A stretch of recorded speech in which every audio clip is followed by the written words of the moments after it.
There we go. Good morning, everyone. It's April 7th. Keep me informed. My hearing is getting worse. I gotta do something about my hearing. Jesus Christ. Yeah. Good morning, everyone. Welcome to the Parking and Traffic Safety Committee. This morning, April 7th, 8:30 in the morning. We'll get started. We'd like to start with a roll call vote of all our attendees. Ben, if you could help with that. Mary Lou McElwain. Here. Steve Pesci. Here. Mark Siracusa. Here. Harold Whitehouse. Yes, Erica Wygonick. Here. Police Captain Maloney. Here. Fire Chief Germain. Here. I know Director Rice will be joining us shortly, and I know City Manager Karen Connor will be joining us shortly. Great, thank you very much. I'm going to ask the committee's permission that we would suspend the agenda to move an item up, items 8B, which is the Bridge Street lot. We're going to have a quick update on that project by city staff. So there is a motion to approve that. Second, Second. Erica? Ben? Give me a second, Dave.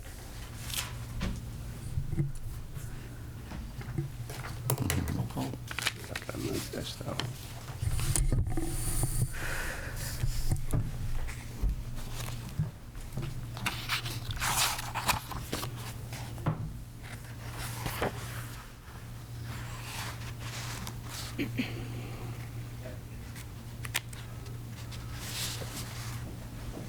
We don't have this in here. There it is. We should probably just do a roll call vote on that to make sure it's affirmative. So go around the table, I guess. Peter, we're just moving, motion to move item 8B up on the agenda, the Bridge Street lot. We have a motion on the floor. seconded? Second. Harold? Seconded. I'll do. Yes. Yeah. Present. Yeah. Mark? Present. Erica? Do I get to vote today? Do I vote today? Andrew's not here. Yes. I- Say so. Missing. So, You're yes? missing- Yes. Because Andrew's not here. Yes. Mary Lou? Yes. Yes. Todd? Eric? All right, thank you. Okay. Dave, welcome. Mr. Chair, I don't believe we need to do roll call votes for future votes. Yeah. Okay. We're good. All right. Thank you, Dave. Welcome. Good morning. Good morning, Mr. Chairman, members of the committee. I'm Dave DeFosis, Construction Coordinator for the city. I know that last month you were briefed on construction on the Bridge Street lot was imminent. At this point, it is truly imminent. We're starting Monday. So the plan is up on the display as well. Essentially, it's a rehabilitation project. There's no significant changes. The surface of the parking lot is in dire need of reconstruction. While we're doing this, we're taking the opportunity to get rid of some duplicities in the sidewalks. We're creating uniform parking spaces. You'll see on the map that there is spot for 4 EV charging stations. Those will get plumbed with conduit for now. The city has not made a decision yet whether to put the EV spaces in at this point, but the spaces will be ready to go with EV conduit, and the transformer will be in place to support that should the city decide to put chargers in the parking lot. You'll see that if you notice closely that the edge of pavement closest to Maplewood is actually shifting 3 or 4 feet toward Maplewood Avenue because the interior sidewalk is going away. There'll be pass-through sidewalks to get to the main sidewalk that's on Maplewood Avenue. We're doing that so we can actually create a little bit of landscaping along Bridge Street so that, because right now the cars are directly up against the curbing, up against the Bridge Street sidewalk, and the overhang of the vehicles causes the Bridge Street sidewalk to not be wide enough. We're also adding period lighting around the perimeter of the parking lot as part of this effort. So that is really it in a nutshell. You notice that the handicapped parking spaces also have been moved, so they're directly in front of the entrance to the parking lot. It's the other Dave. It's the great and powerful Wizard of Oz. Other than that, there's no significant changes. There's a loss of 1 space with the realignment and making the parking spaces uniform. Some of the spaces currently do not even meet the minimum criteria of 8.5 feet. So they will all meet minimum standards. If you have questions, I'll entertain them. What kind of lighting is that? Is that a lantern lighting, or? It's the period lighting that we use all over the downtown. Oh, that'd be nice, yeah. Mr. Chair? Dave, the point of the speed with which we're going to treat Bridge Street is directly related to when we start Hanover, right? Yes, I don't that's, know if you mentioned that. thank you for bringing that up. Yes. The intent here is to get the parking lot reconstructed quickly. We anticipate it'll take 4 or 5 weeks, starting Monday, and so that the parking lot will be back online before the Hanover Garage renovation work starts. Yes, Mary Lou? Quick question on sidewalks. New sidewalks along Bridge Street, is that what you said? Sidewalks along Bridge Street are going to remain. There's currently concrete sidewalks all the way around the periphery. Those will stay concrete for now. Okay, so I'm just going to ask if they're going to be brick or concrete. They're all concrete. Good. Thank you. And Dave, there'll be some paving of Hanover Street as well? The area right where the little hand is on the screen right there, that area, we have to connect to the drainage system properly. The existing catch basin that's in the parking lot, the only drain in the parking lot is kind of hokey, and we're going to put in a proper catch basin and get more in compliance with stormwater regulations while we're here renovating the lot. So that particular spot in Hanover between Maplewood and Bridge Street, which is only about 100 feet of street, will get reconstructed while we do the lot. Just because we have to excavate into it, and it didn't get paved when we did the Bridge Street area. What's your goal on completion deadline? 4 to 5 weeks. That does not include having the period lights up. Those are on order. But will be done, and the parking lot will be back open in 4 to 5 weeks. And then we'll come back in once we have the lanterns and that sort of thing, and just complete the work. And we won't have to close the lot to do that. Erica. Ben, what's our kind of ability to absorb this loss during construction? I mean, presumably April, May is a pretty calm-ish time, parking demand-wise, ish being the. It's definitely the ramp up of our tour season. Yeah. So we can expect to see that get absorbed largely at the Foundry Garage, like we Okay. did when we had the pop up last year. Yeah. Folks tend to know that now, so it should be a fairly easy way for them to, find a place. So it won't be open on weekends? Yeah. So the construction's during the week, or is it 7 days a week? It'll be closed for the duration. There'll be construction fencing around it, just because of the curbing and the people trying to walk through it is just a liability So issue. no parking for 4 to, yeah. Correct. You'll be able to move Yeah, one faster that question, way. Steve. Yes, Harold? Yeah. Same number of handicap spaces will be allowed? Yeah. The number of handicap spaces is the same. Yeah, It's okay. currently correct, and it will be Yeah. correct when we're done. Thank you. Here, anything else you want to add? All right, thank you very much. Appreciate it. I hope you all have a nice day. Thank you. I don't know. I think so. Going to move on to item 3, the financial report. Yeah. Yeah. Mr. Chairman, Acting Chairman? Yes. I move the Secretary's financial report be accepted as presented. Do you have a second? Second? All those in favor? I- Need a roll Aye. call? Aye. Okay. Go on to item 4, public comment period. So I'd like to invite people to come up and express their comments. We have a long agenda today, so I'm going to ask that everyone try to be concise and keep your comments to two minutes or so. So if you could just remember to introduce yourself and state where you live.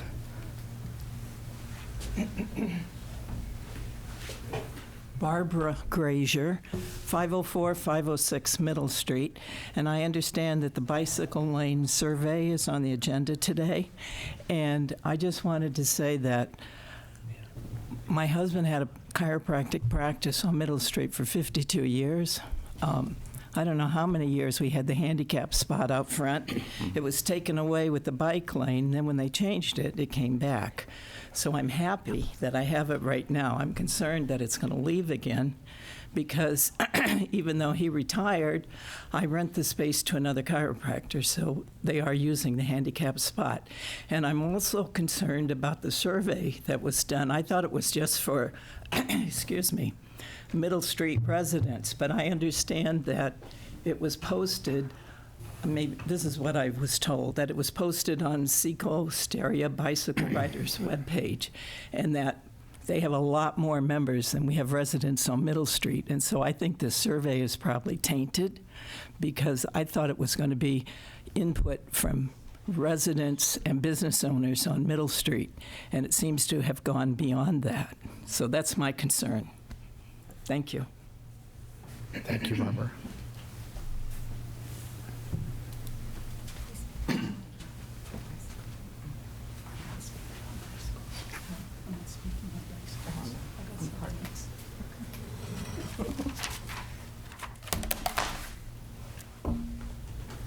Good morning, Elizabeth Bratter, property owner, 159 McDonough Street. I just wanted to talk about the the parking program in the Islington Creek neighborhood. One of the signs that you need I'm still hooked on bikes. One of the signs that you need a parking program is if the parking is so overcrowded that residents are reluctant to leave a parking space for fear that they won't have one when they get back, and that you see overcrowding causing something called space hoarding. And I can tell you that I've witnessed it to the point where we've had to call the police regarding some people getting a little carried away. The other sign of a good parking program is spillover. And one of the things that the city did report was that the Goodwin Park neighborhood did not show any signs of spillover from the program, which is a big issue. For the Islington Creek neighborhood, the spillover comes from downtown into this neighborhood, but the spillover from the parking program did not push cars into the Goodwin Park neighborhood. One of the questions that I have is regarding the increase in available spaces only being 5%. Because when I look at the streets, they look like they have a little bit less cars than they had before, but they've been replaced by people who live or work in the neighborhood. So the 5% that's offered seems to me that there was a change of hands. So before, maybe employees parked there that have now moved to the Foundry Garage, but now those spaces are occupied by the people who live there. And a good parking program not only has a certain amount of spaces, but it has a certain amount of empty spaces for 2-hour parking, which was the goal of this, was to create flexible parking and to create parking that people could share. And on our end, I'm on the Cabot Street end, and I have 2 houses down there, one on McDonough and one on Cabot Street. And what's happened is during the day, when people leave for work, those who do work, or go to school, those spaces become empty, and the businesses that are down there fill those spaces. And then at the end of the day, it flips back, which is now shared parking. Before, it was run-over parking down on that end, because none of the businesses in the building next door were using the parking lot in the back. They're still not using the parking lot, but now that they're limited to 3 business permits, it's created a more balanced parking situation down there where they actually have places to park during the day when they go to work. There's places for their guests or their business people to park. If a restaurant is down there, they have spaces for their customers to park. So I think it's created a much better and a more balanced parking situation in the neighborhood. The only changes I would like to see to the program is I've been looking at this area for a while and kind of walking down there. The area from Pearl to Bridge Street is really packed all the time. It's realistic. If you go down there, you can count cars, and you can see cars in every space almost all day long and in the evening as well. So it seems to me that that area should lose the 2-hour parking and should just be for residents only. It should save, there's a little corner store down there that I think has 1 space out front on Hanover Street, and that should be saved for that spot. I think it's a 15, I've never really paid attention to how long it's for, but it is a limited parking space. But that area from Pearl to Bridge Street should become resident parking only. Other than that, I think permits should be issued to all the legal residents within the NPP zone. It shouldn't be limited to 3, but everything else should stay the same. The number of business permits should remain at 3. The guest passes should remain at 1. If you're going to have a little shindig at your house, you should be able to do that online. You should be able to put in your parking permit number and say, I'm going to have 5 guests on Tuesday from 9 to 12, and I need guest passes. They could be done online. It could be printed out in your home, and it could have a time period specific printed on it.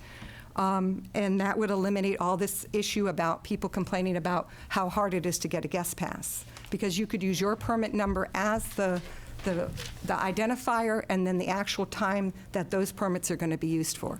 And in regards to contractors, that has been a problem in that area all along, and the same thing is true. I was just talking to a contractor the other day. He was getting ready to go to the south end, and he was shuddering at the thought because he said there will be no place for me to park my truck while I go in and do plumbing. So I think that that's a problem in any of the downtown areas, and that's a completely separate issue, in my opinion, from the parking program. And that should be addressed in whatever way the city chooses to deal with that. Thank you. Thank you, Elizabeth.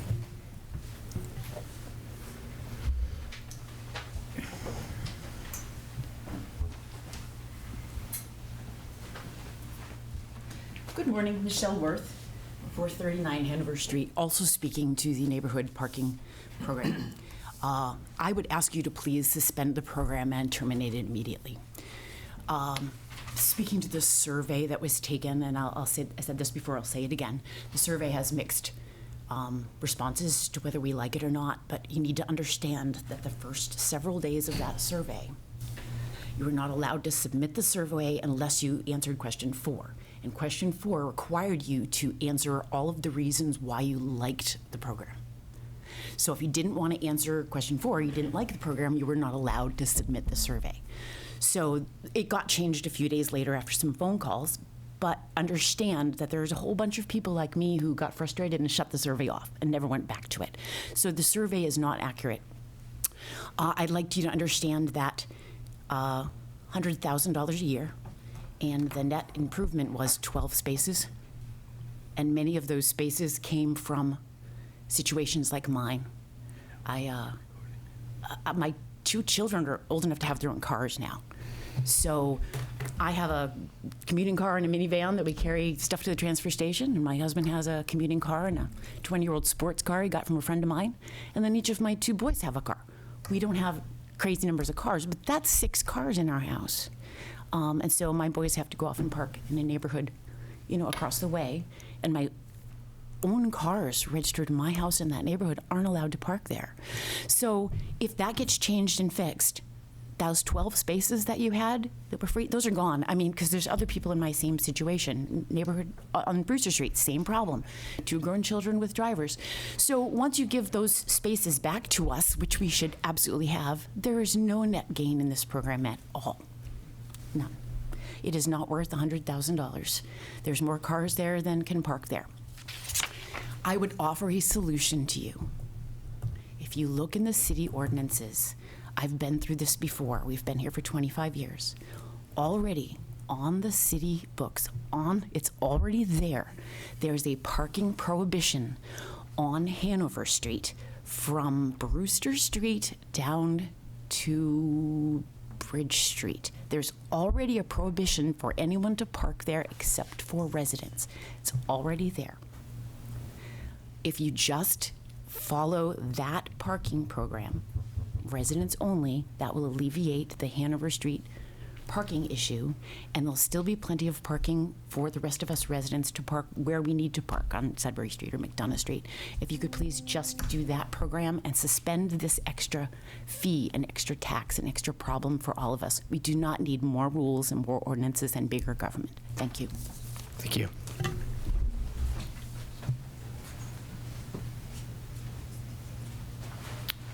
Yes.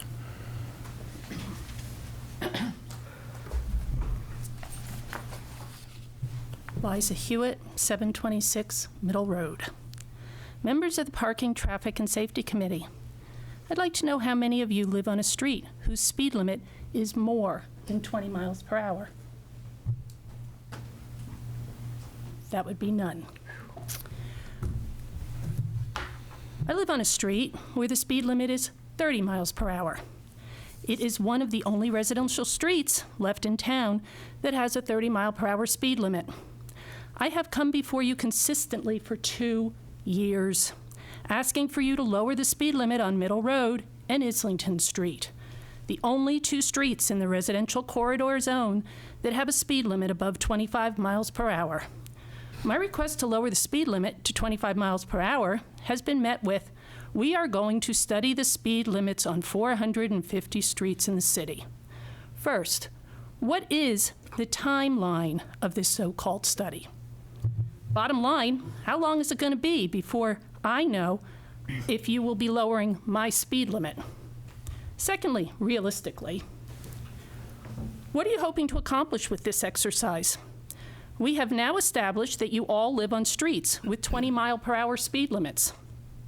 Do you honestly think that the residents on your streets, in your neighborhoods, will support raising the speed limit on, for instance, South Street, when you perhaps find that their 20 mile per hour speed limit is too low? Be realistic about if this is going to accomplish. No one is asking you to raise their speed limits, but I'm asking you, no, at this point, begging you to lower mine.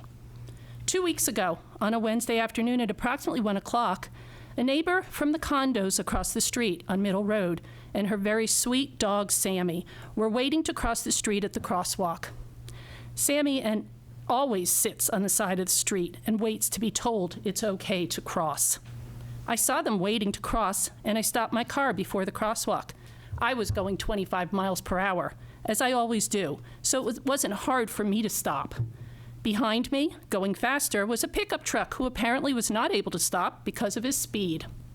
I guess to avoid hitting me, he pulled up beside me into the lane of oncoming traffic.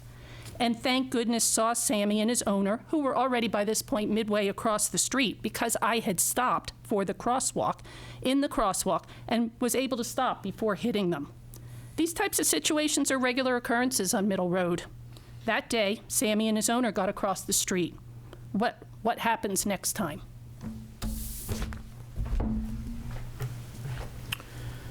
Any other comments from people in the room? Ben, do we have any online? Yes, I've got 2 hands raised. Okay. Let's see.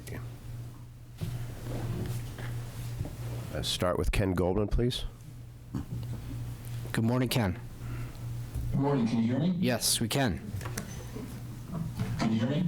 Yes, we can. Okay. Good morning. Ken Goldman, 271 Islington Street. Thank you again for an opportunity to talk about the Islington Creek Neighborhood Parking Program. This program was really based largely on anecdotes and past history. At numerous meetings, Ben Fletcher has presented data that has consistently shown that the program not only is not needed, but has been largely ineffective. I also agree with the previous comments that the survey that you put out was flawed and that you couldn't go on unless you said why you liked the program.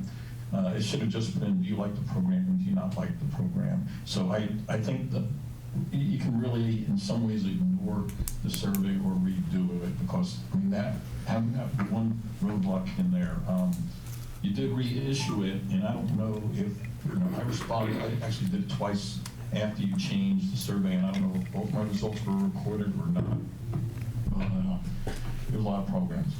So based on the fact that the data shows that this has been largely unneeded and ineffective, I request that the program, as currently configured, be ended.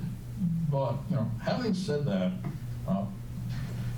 parking in the neighborhood is really not uniform.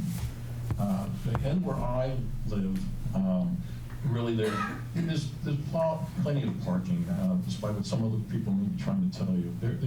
There always has been. But the area between Bridge Street and Brewster Street, the parking is much denser. And that's where I think there may actually be a problem with parking. So I'd like to ask the committee to consider that they may want to continue the program just for that area, if that's what the people there would like to see. And if you do that, there was a previous proposal to include that area, but then it was like this strange gerrymander that went down Dunn Street and included a little 72-hour parking lot. Please do not include that in the future, because that would really benefit a few people, but would inconvenience many of us who live down at that end of the neighborhood.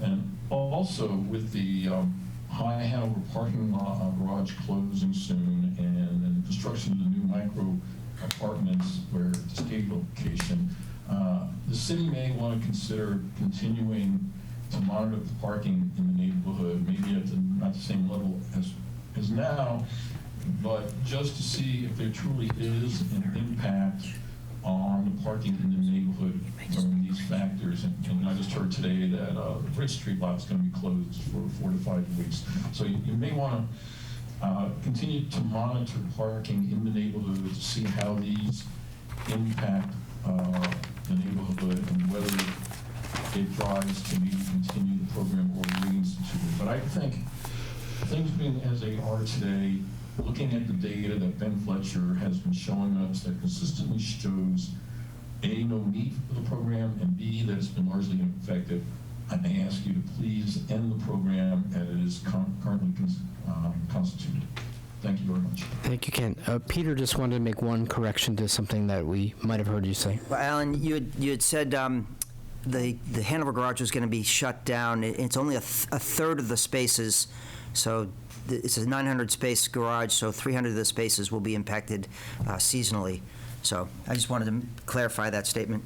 Thank you. Yeah, sure. I'm sorry, I misspoke. Yeah, it's going to be, that could potentially be 300 more people going to Foundry.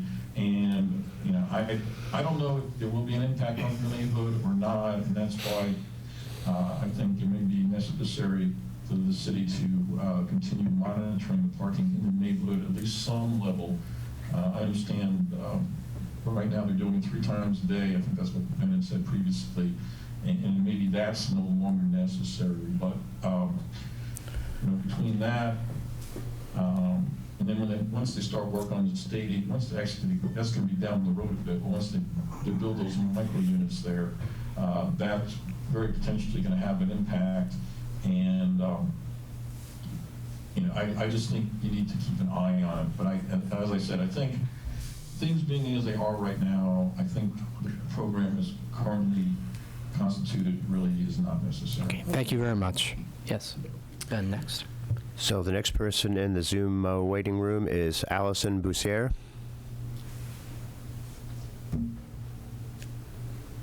Allison, are you there? Allison, you need to unmute. There you go. Yeah, can you hear me now? Yes, we can. Okay, great, thank you. My name is Allison Boussier. I live at 678 Middle Street in Portsmouth, and I'm here to speak to, from what I understand, that the bike lane issue is to be revisited.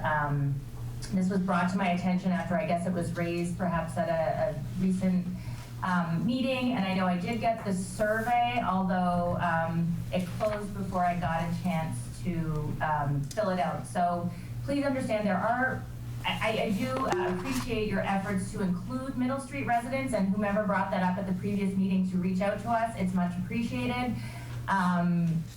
I think in order to reach many of us, perhaps the time frame of the meetings might need to be adjusted, because I know there's many people who'd like to be represented, but an 8:30 meeting is difficult.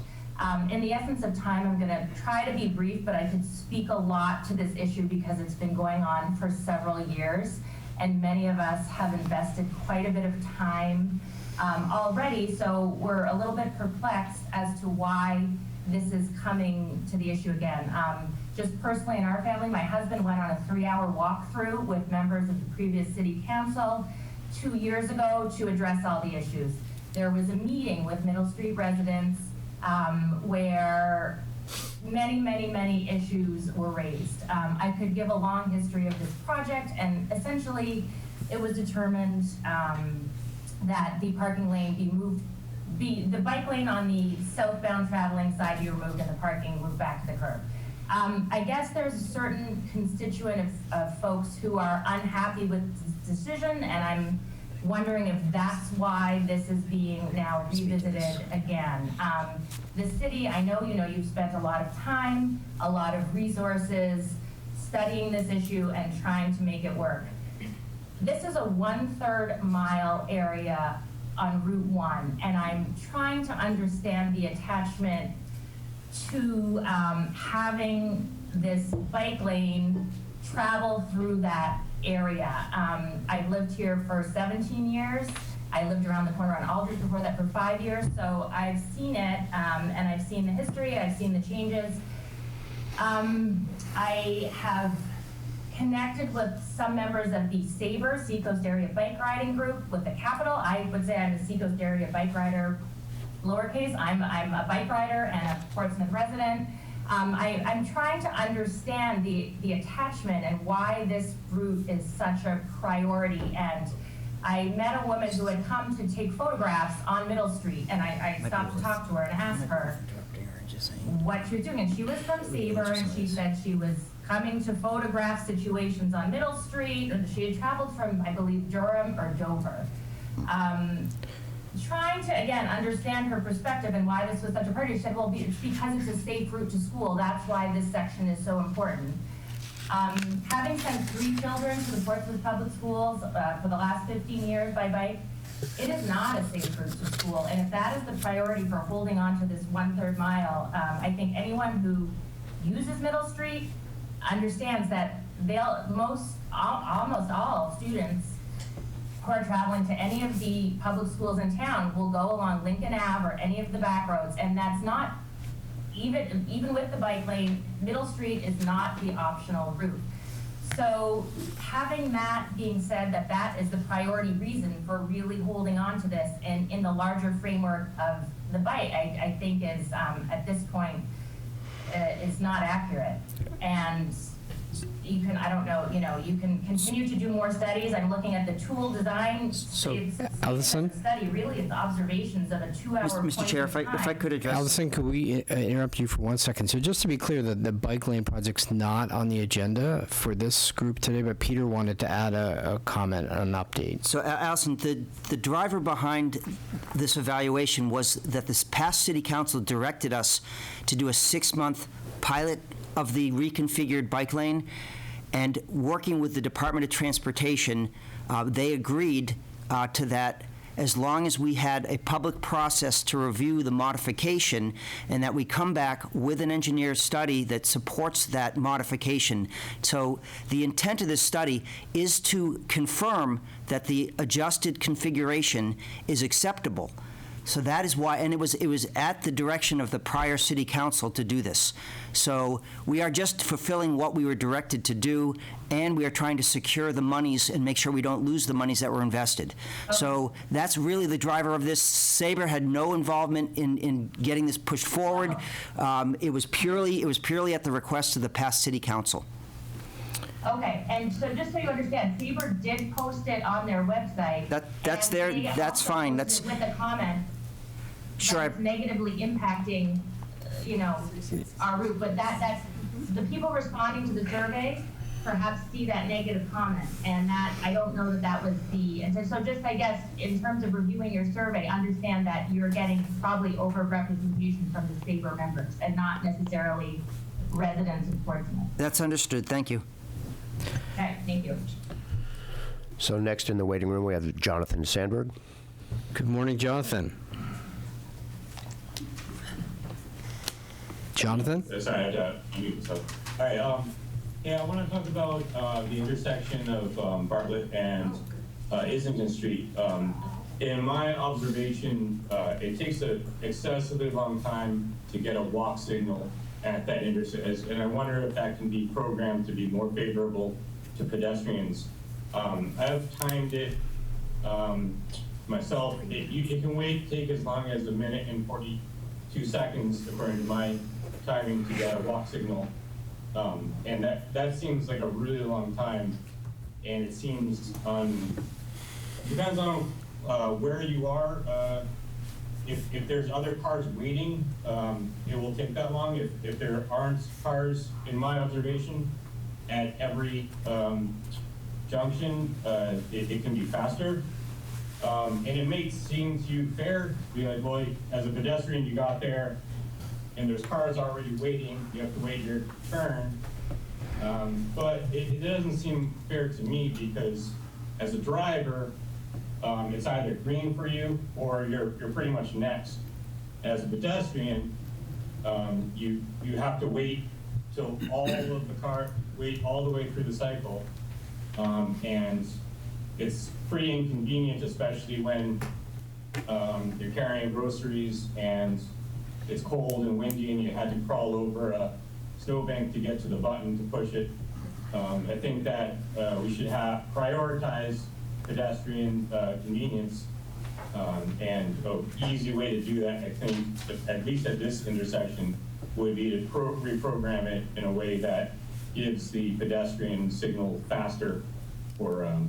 And the other thing about that intersection is that if you're crossing from the side where Two Brothers Garage is and you're walking towards Papa Wheelie's, it's drivers in the right turn lane on Bartlett Street turning right onto Islington don't see you, because when cars turn right, when they come to a stop sign and turn right, they always look left.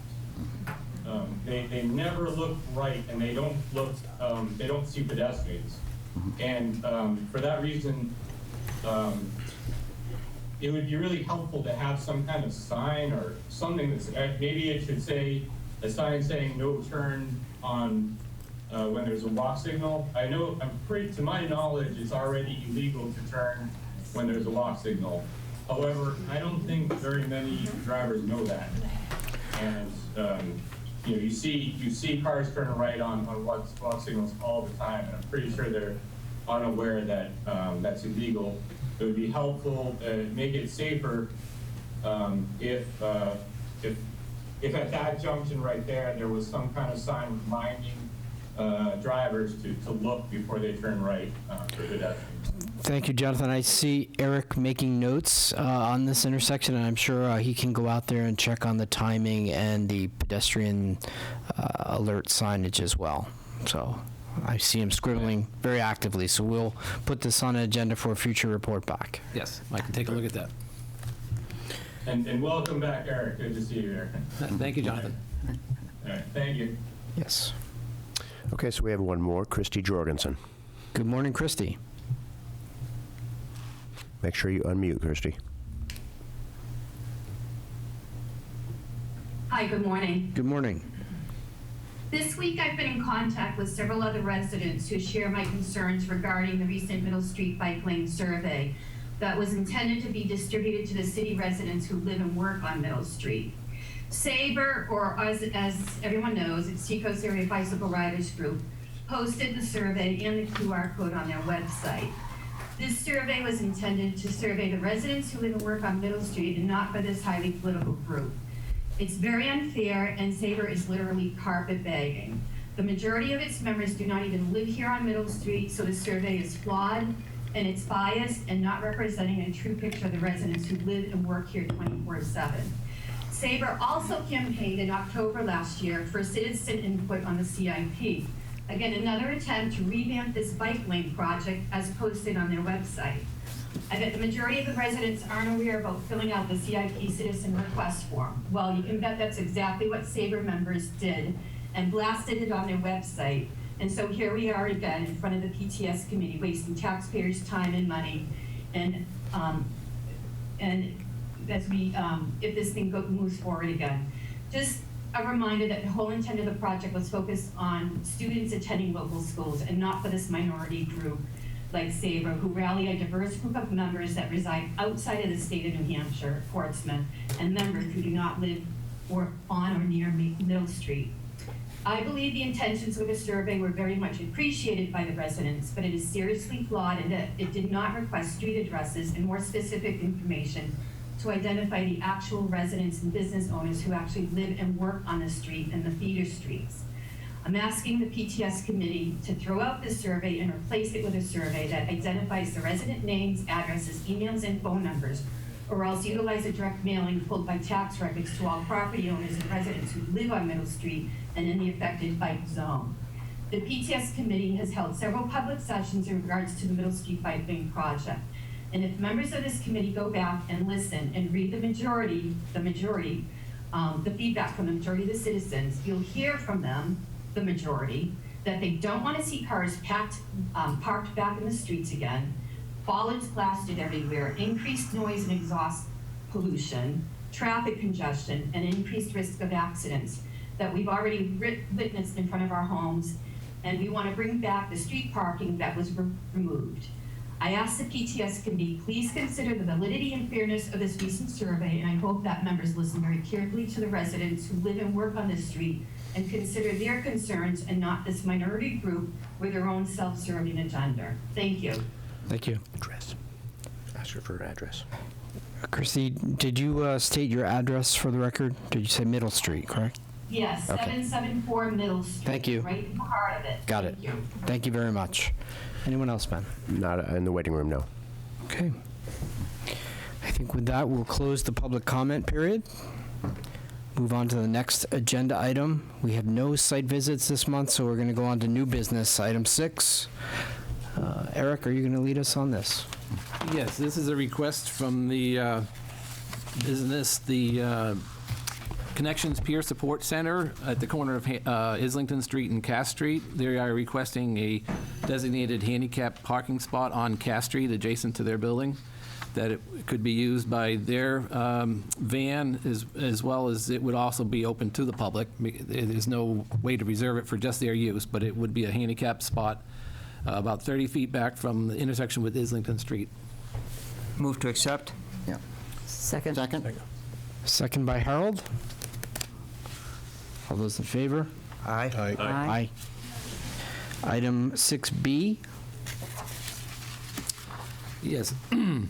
This is a request from a resident who was noticed at the crosswalk on State Street at the African Burial Ground. He's noticing that maybe vehicles are not yielding to pedestrians as much as they should be. We have been putting out one of those in-street Weeble yield to pedestrian signs in past years, which has seemed to have worked well. It's taken down in the winter months for snow plowing, but we will be putting that up again. We can also monitor the situation with video cameras and see if vehicles are yielding or not to pedestrians. It's a location where I think drivers are looking at the traffic signal ahead at Fleet Street and sometimes not realizing there are pedestrians crossing at this location. So we will be putting the Weeble out again very shortly and then monitoring it with a camera as the pedestrian volumes increase in the better weather. So is a motion to refer to staff to monitor and report back at future meeting? Second? All those in favor? Just one Yes, question. Harold. Yeah. Reporting back, the summer's coming. That area is widely used and very interesting. And a lot of people come to the city just to view the African burial ground.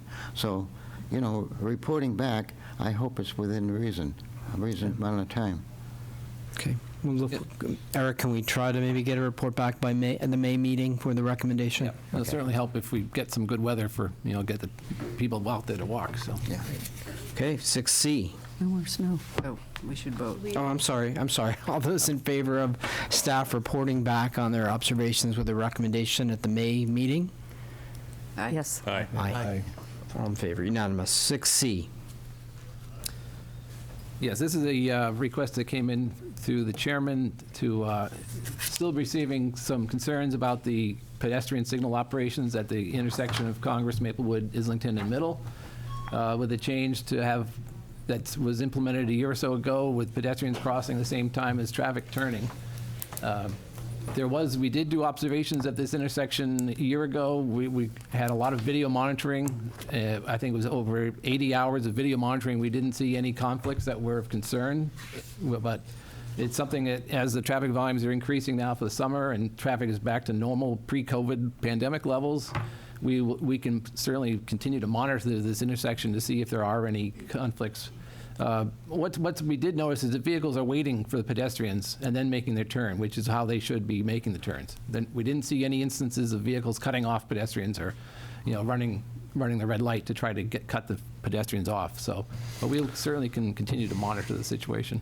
I think much like Harold's comment on the last project, given the tourism season, and the chairman, Councilor Bagley, was very interested in this review as well.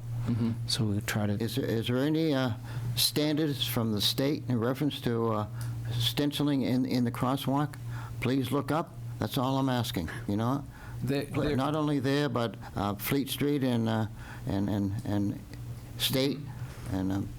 I don't believe the state has any standards, but I mean, it's something it could be stenciled, maybe possibly in the crosswalk to alert, try to get people to look up from their phone or. I don't think you can put it in the crosswalk, but you might be able to put it on the sidewalk. On the advance to the crosswalk, and we talked about that. They stencil the bicycle path and call it a shadow in the vehicle lanes right along Middle Street and Islington Street, and I was wondering why we can't do that in a crosswalk. People are looking down, looking at the computer, not paying attention. It's serious. It really is. So if we could have a motion to have the staff review that and possibly come back with an idea for Motion to monitor and report back at a future meeting. But instead of future meeting, 30 days? Eric, is that possible?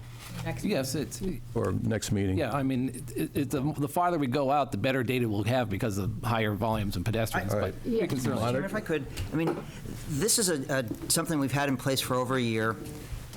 It's something that is state approved, and it's used as kind of a standard now for this type of pedestrian crosswalks. I appreciate, the concerns that people raise, but it's something that I think doesn't warrant a lot more attention. It's been working fine. I will support the motion to go ahead and do it again, but what I would like to do, every time we revisit, it kind of opens up and everybody thinks, well, we could change it again, and this is working. There's no indication of it failing, and I just don't want to make people feel like, well, because we're revisiting, we might do it again. And then there's this continuous feeling that, well, if we just keep talking about it, maybe we'll change it. If there's something there that shows that it's unsafe, we would obviously want to adjust it. I think having signage that say look up, but that's in part that's an educational thing. But I don't disagree. But I'll support this motion. But I just want to make a point that it's really, we need to get closure to some of these things. We can't keep revisiting it. Well, as a new member, I don't know the history of course, it's in your head as part of your job, but as members, we don't know the history. So maybe we can know the history before it's proposed or before. Can I make a friendly amendment to your motion, Mark? Go ahead. That we collect data for 2 months, that we come back in June with a report on the data and a little bit of history to help newer members and folks who don't remember. Maybe we should start recording history, because you're right, Peter. I just in the short period of time I've been on this meeting, things keep coming up that already came up. And then you ask yourself why. Well, why is because the public wants to keep bringing it up. At what point do you say no, or what point do you say we got to do something about it and just move on? I mean, it's easy enough to point to the past actions of the committee. Right. And have somebody go back and look at the minutes or the videos of those past meetings. Yeah. So it's just one of those things, because just to that end, it does take staff time, it does take resources, and if it's already been discussed and reviewed and voted on, it's not a good use of our time. I think fair enough. That can be part of the report back, and I accept a friendly amendment in 2 months. So Second. I have some. I have a little bit of concern that we are continuing to add deadlines to the staff report backs, where I feel like, Eric has always been very, very prompt in those report backs, so I feel like adding those deadlines creates unnecessary kind of constraints to the situation, whereas I feel like we have situations where we might actually benefit from not getting the data in the next 4 weeks, because if the weather's crummy for 4 weeks, we're not going to get good pedestrian activity, and we're not going to have the information that we really need to understand what it's like on a vibrant, active pedestrian day. And further, I think it puts demands on his time that might not be best spent. If something urgent comes up, I would love to see something about the African burial ground, or if we have concerns about this intersection, great, let's move on that as soon as we can, but there may be something more urgent that comes up, and I don't think it's necessary for us to add that constraint. Okay.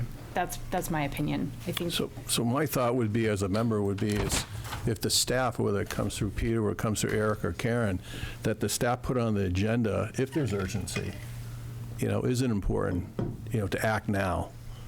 It might be before 30 days, a special meeting, I don't know. Okay. So Eric, I'd like to have you and Karen and Peter, at least the department heads, come up with, urgencies and actually put it on the agenda. If it's really an urgent, then that's a staff decision. I don't think it goes through committee, does it, Peter? If it's really urgent, it's not going to. If it's really urgent, yeah. It's just not going to go through the committee. It might be brought up at the next meeting. So I agree with Erica on the latitude and flexibility and the responsibility level that the staff has to do what they need to do, to get whatever attention it needs for a very specific issue. Mary Lou, did you have some comments on this? No. Okay. No. So we have a motion with a friendly amendment.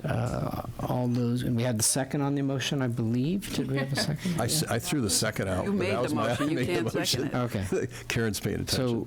So do we have a second then? Well, if you accept my I friendly amendment, I'll can't. second it. Someone else is going to have to second it. Okay. Okay. All those in favor of the motion with the friendly amendment, say aye. Aye. 6D.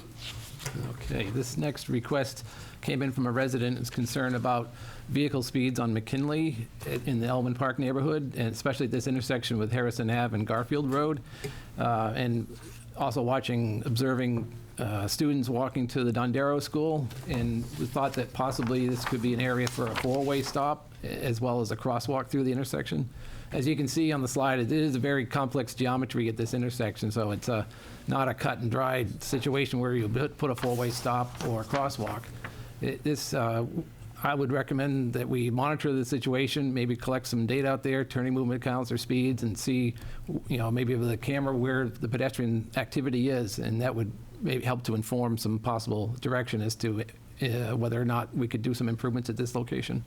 So that's what my recommendation here is to, report back at a future meeting with some evaluation and recommendations. Can't do this while school is still in session. Moved by Peter, seconded by Mark. Any comments? All those in favor? Yeah, I got Yes, one Mark. comment. I think this summer would be a great opportunity because Elmwood Park is really busy in the summertime with bicycle and pedestrians. It's also very active in the school year, so maybe a mix of a May-June study, assuming June 14th, kids will be out of school. So this is something that, maybe from May 1st to whatever you decide. I'm just trying to mix in, Eric, school year versus summer. Thinking that if there's a period of time, let's say between May 15th and June 15th or something like that, that's your own professional discretion. But to measure both, and there's an opportunity here to measure both. So noted. All those in favor of the motion? Aye. Aye. Thank you. 6E, Mechanic Street. Yes, this is a request that came in from a resident who's been watching how vehicles park in this area and thought maybe it might work a little bit better if we could do angle parking in this area. We have a sidewalk here that just leads into the side of a building, so really doesn't get much pedestrian usage, and it can be difficult. But Mechanic Street is narrow here, and you do have to keep parking 30 feet from an intersection, so you can't get too close to the intersection with Pierce Island Road at this point. And angle parking does stick out into the street longer, so we would need to take a closer look at this and see if angle parking would truly provide any benefits. So we don't have a recommendation at this point except to take a closer look at it and how it would affect that green space, that property there, because you would really need to get into that property in order to get the cars out of the travel lane. Mr. Chairman, I'd move to refer this to staff for evaluation and report back. Moved and seconded. Any comments? I would only ask that we look at the net benefit of this from a fiscal perspective, too. If we're touching curbing, it could be costly for minimal incremental improvement. All those in favor? Aye. Aye. Okay. On to old business. There's no other new business that the staff wants to bring? That's okay. On to old business. Item 7A, the neighborhood parking pilot program, discussion and feedback. I don't know, Ben, do you want to lead us off on that? Certainly. Good morning. For those attending in person via Zoom, the City and the Parking Division appreciate the input received from the community on the NPP pilot initiative. Anecdotal experience does play a significant role in the process determining overall success. Given we've had a public session this morning and the link provided in the packet is connected to the public feedback received via email, this morning I will simply discuss the program's results purely from a data standpoint, the high points. So aside from anecdotal data, there are two primary indicators as to whether a pilot of this type has had the intended effect of reducing demand in the target Excuse me, Ben, do you want to neighborhood. scroll are you going off the tiles? I will when I get to them. So. Okay. So reduced demand is measured by comparing pre- and post-launch parking occupancy percentages and would manifest itself to the layperson as more parking spaces available when you happen to be looking for one. Of the two measures, the first looks at whether or not the parking demand within the target area was actually reduced as a result of the program. Then, given that data set, the second factor would then be a before and after assessment of the demand seen in the target area's adjacent parking alternatives, referred to this morning as spillover. Just as in the target area, this is measured by looking at parking occupancy percentages in those areas. Just quick recap, there are 640 overall passes issued in this neighborhood, which is 255% of the available parking in the neighborhood. So the neighborhood itself, without outside influence, is upside down regarding demand versus supply. There's a long-held belief that people working downtown shifts for Portsmouth businesses were contributing to the demand on the target neighborhood. The spring of 2021 came with expectations for the city's continued emergence from COVID, making for a more normal summer hiring season than the previous year. During the 2021 spring hiring season, the division welcomed 252 new participants to the downtown workforce parking program offered at the Foundry Garage. In layman's terms, if new additions to this program were previously using the target neighborhood for their daily parking, then removing them from the equation by welcoming them to the Foundry would have logically coincided with a reduction in parking demand in the target neighborhood. However, the target neighborhood occupancy rates did not reflect this trend, remaining in the high 60 to low 70% range as shown in the red square at the top left of this graph. In fact, we did not see a drop in demand in the target area until roughly 3 months in, when the seasonal drop in overall traffic and therefore parking demand was seen throughout much of the city. This does suggest that the downtown workforce was not a primary influence on availability of parking in the target neighborhood at the time of the launch of the pilot. Outside of downtown workers, it's possible that shoppers and out-of-town visitors might also be engaged in using the target neighborhood out of previous habit.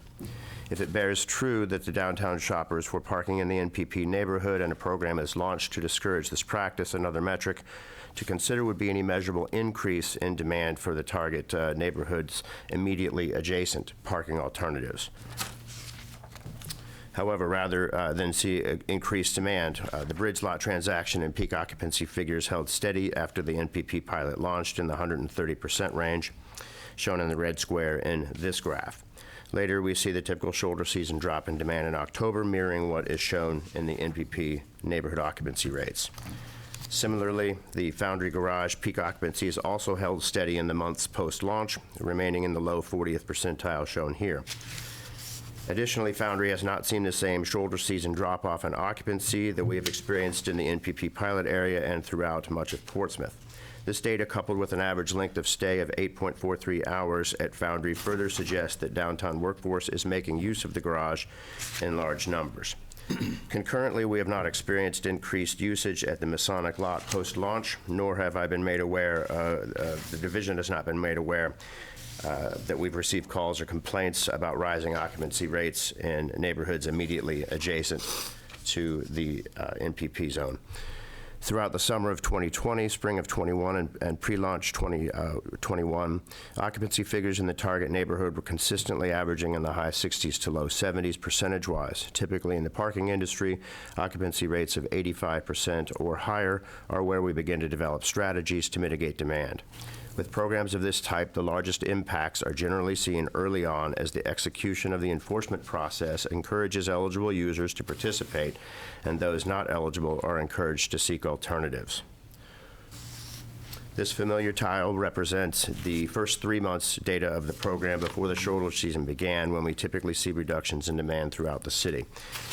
Through those first 3 months, the neighborhood did enjoy a cumulative 4.95% reduction in occupancy, equivalent to 12.42 more spaces available on average throughout the day.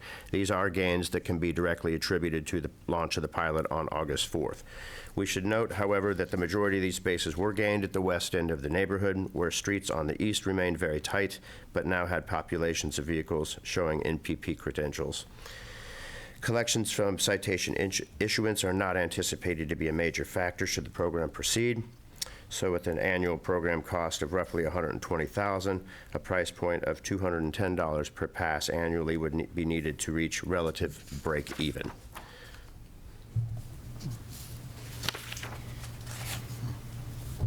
Ben, oh, sorry, am I allowed to? Certainly. You had shown that the occupancy in the neighborhood was pretty level until the shoulder season, but then that last tile with the table, you said those 12 spaces were directly tied to the NPP program? First 3 months. Why, those were before the shoulder season ma'am. kicked in? Is that? Yes, ma'am. Okay, thanks. Do you have a conclusion at this point, or a preliminary conclusion, or summary? I had anticipated professional- seeing a surge in the Foundry Garage, but it looks like we got that early on from the downtown employee parking program. It looks like we have solved some of that perceived or very real problem in 2017, to be honest, of shift workers using that neighborhood. We did not see spillover when we closed the bridge lot for the pop-up either. That traffic did directly go to Foundry. So if we're not seeing spillover and the overall occupancy rates are not being reduced, then that would suggest that the folks, of the 640 passes available in a neighborhood that has 251 spaces, that the folks largely using the neighborhood, and including folks visiting businesses, are the folks that belong there, that are not necessarily folks that are coming in from out of town and parking there and walking in to spend the day or working shifts. Is there a deadline on the pilot program? So that's a little bit fluid. I would ask the city manager to opine on that. So we extended, Mr. Chairman, sorry. We extended from the end of the 6-month pilot, which was the beginning of February, to the beginning of April, where we are today. And beyond this point, we could administratively extend that if it were the will of the PTS and the council to continue the pilot, or we could bring this forward, we being PTS, for a recommendation at the April 18th council meeting. So we have options. So we've gone beyond the 6 months, and the council knows we have, because we mentioned it at a council meeting, that we would extend until such time as PTS made a recommendation back to council. So Ben, Peter, Karen, how's the city staff feel about it at this point? That's funny you should ask. So the city staff does not feel that we should opine on a policy decision. Well, yeah. So as such, we would look to the members of the board that are not city staff to make that ultimate recommendation to the council, if I can speak for staff. But before Ben, the second part here is a public survey feedback. We had some comments about the survey. I know you revised it. Can you just give in a nutshell a summary of the public feedback that we've received? So the revision refers to the inability to move forward without giving an answer. That was once I discovered that, I reached out to the conductor of the survey and was corrected immediately. So that was a problem early on and was immediately fixed when we discovered it. So if you run through the emails, there are lots and lots of them. It's very difficult to categorize in any really feasible way. There's probably 100 comments and 98 different reasons why somebody might like or dislike the program. Depending on which way you look at things, there are plenty of folks that think it's been helpful and can cite anecdotal experience. I rely on data. There are also plenty of folks that don't feel that it's necessary based on costs and other things like that. So again, this, as the city manager said, it's not for me to opine, it's for me to execute, and I'm more than happy to continue to do so if that's what's necessary. But I think the data is what I know the data is what I always go by when I make my recommendations, and the data has spoken fairly clearly here in this case. Say that last sentence again, the data what? In summary, what's your data? Being it's a split public opinion? Pretty much, yeah. And there's a link in this packet for anybody that wants to go on and read all of those, but they are in longhand and very difficult to categorize in any sort of graph or anything like that. Yeah. Other than a like or dislike, which is... I think I'm just struggling with the data a little bit because on your slide that shows the Islington Creek parking occupancy graph, things are, the parking occupancy is varying by maybe 2% up until, I guess that last month is what you're looking at to get that 5%. To get to October, I included October there, even though October is a shoulder season month. But so the September number, that's where you're getting the 4.9 to get the 12 spaces. Well, you'd have to go down to the 65.13, I believe, which is October. So I kind of overlap the data a little bit. I wanted to be fair to the program. So some of that drop in occupancy in October is due to the shoulder season beginning, and some of that drop in occupancy, I wanted to make sure that if it was attributable to the program, that we showed that as part of that data set. March, historically, for parking demand in the city, where does the shoulder season go back in the other direction? In current years, not. But we're already starting to see the ramp back up. And so this graph goes till February. Have we seen are we getting back up to in peak? I guess it's hard because we're not in peak months again to know if we're going to get back to that 70% or if we've leveled at 65. This gets to the question as to whether or not the neighborhood is being utilized in a commercial fashion on a long-term stay basis. So the drop-off in shoulder season in a residential neighborhood is typically due to habits of those residents. They might go south to, Florida when it gets cold. They might come back. Then you see a surge a little bit come back for Thanksgiving and Christmas time. We had a very busy December, so it spiked up in December in all areas across the city.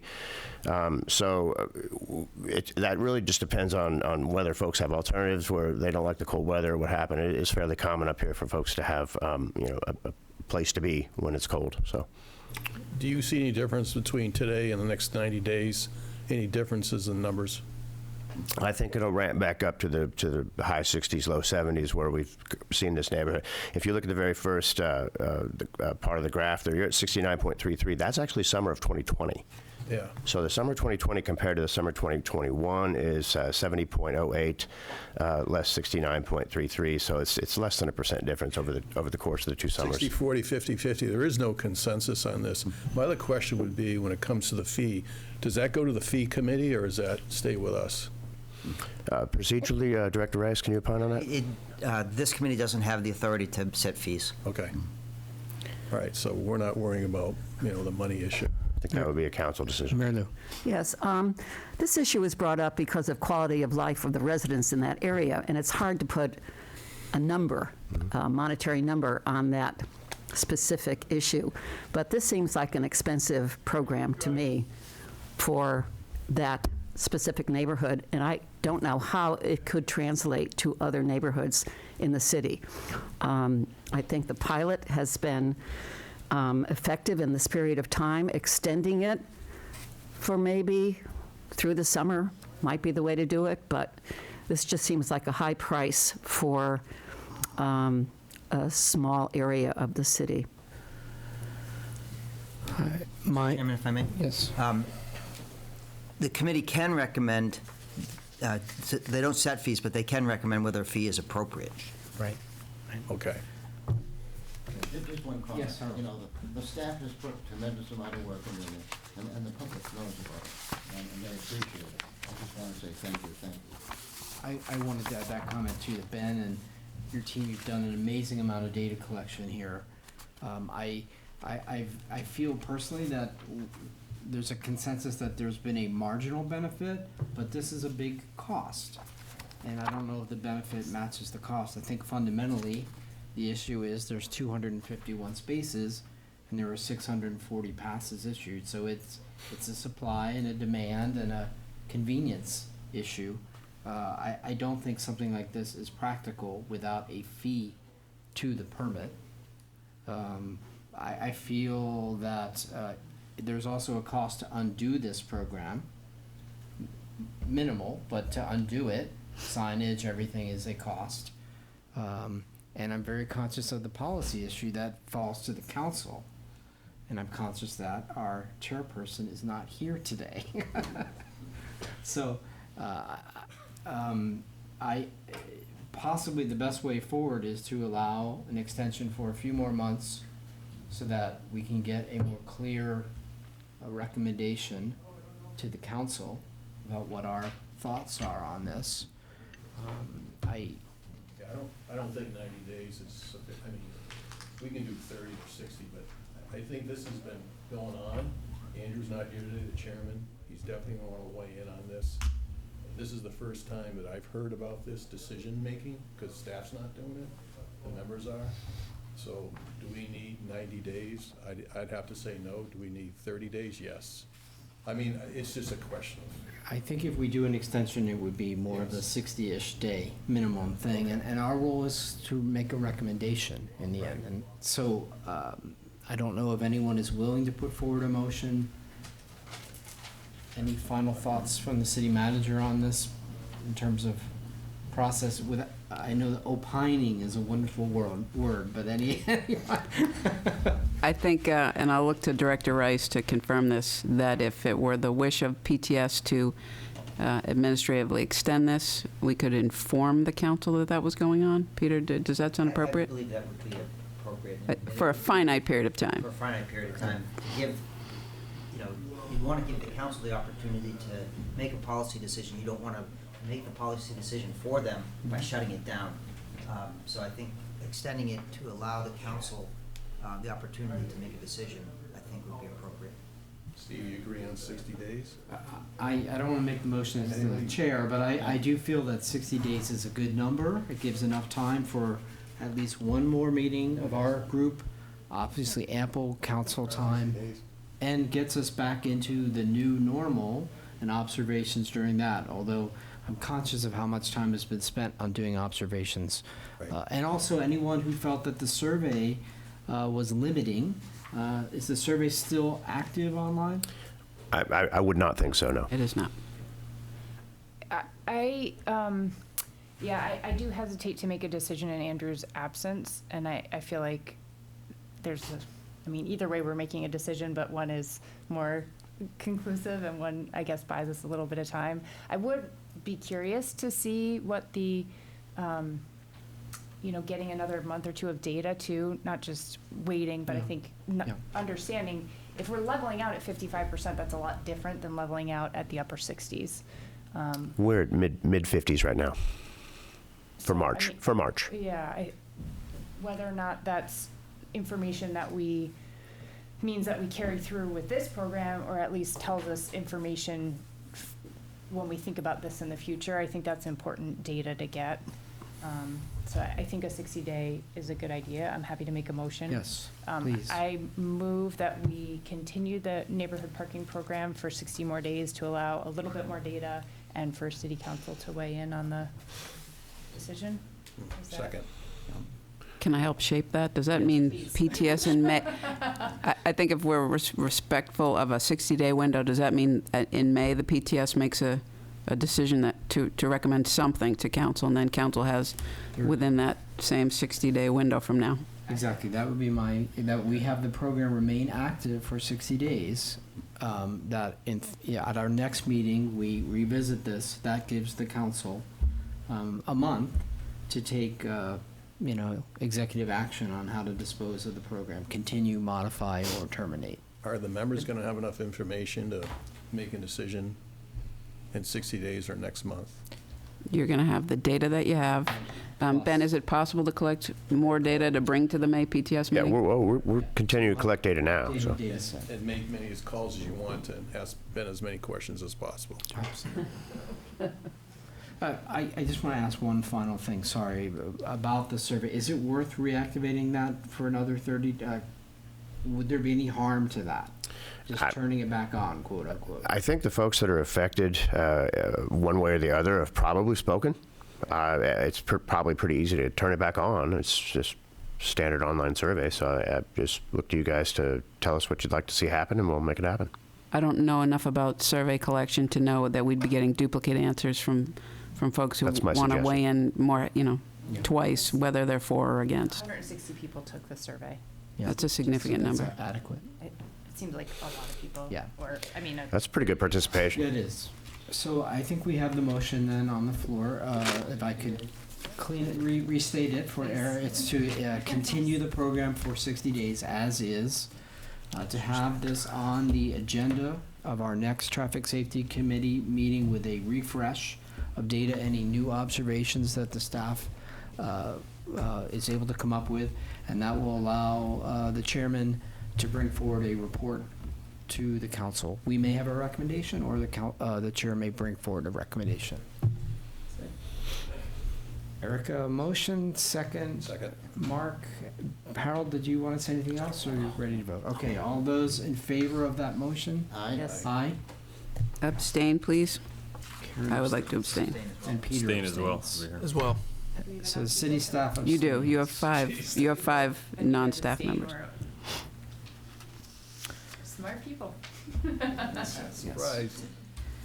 All right, so item 7B, Suzanne Drive, cut-through traffic. Yes, this issue has come up in the past with the concerns from the neighborhood of traffic, especially in peak hours in the afternoon on Route 1 when traffic backs up on Route 1, vehicles cutting through the neighborhood to save some time.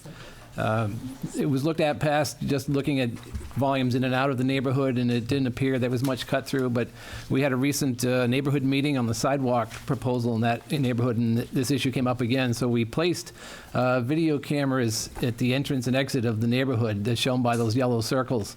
And we were able to watch video of vehicles coming in and then going out, and able to match them up. And Tyler has some actual volume numbers here, but we did see some cut-through traffic, and Tyler could update us on that. What the numbers and percentages, Tyler? We did, thank you, Eric. So on a Friday afternoon, which is when we expected the heaviest cut-through traffic as traffic backs up on Route 1, we saw 15 cut-throughs. We saw 15 cut-throughs in the hours of 3 to 4, 11 cut-throughs in the hours of 4 to 5, and 7 in the hours of 5 to 6. This amounts to 44%, 52%, and 47% of the traffic that turns left onto Suzanne from Lafayette. 44, 52, 47? Yes. So that's 44% of the traffic from 3 to 4 p.m. is cut-through traffic, bumping up to 52% from 4 to 5. That means that 1 of every 2 cars driving through this neighborhood is a cut-through traffic. So we also collected speed data at the middle portion of Suzanne, where it is the straightest right there, right before the bump. And we got an average speeds of 17 miles per hour and 85th percentiles of 21 miles per hour. It is important to note that the speeds were relatively similar in the both directions, indicating that cut-through traffic is not moving at a significantly different speed than cars in the neighborhood. We also noted, based on the timestamps, that these speeds are consistent throughout the day, further indicating that cut-through traffic is not traveling at a significantly different speed than traffic already in the neighborhood. However, 52% of cut-through traffic is a high number, and we feel that it is something worth looking into. Eric, do you have something more that you would like to add? Yeah, so the most cut-through traffic we saw was 15 vehicles in an hour. So that's, 1 car every 4 minutes. But, when you only have, 30 total vehicles coming through. So percentage-wise, it's a large number, but actual numbers, it's relatively small. And the speeds were not an issue for this cut-through traffic. It's just an increase in traffic cutting through the neighborhood. We have signs up. People ignore signs. They're just going to go where they think is the quickest. And when traffic on Route 1 is backed up, it is quicker. Do you have a recommended action at this point, or it's just?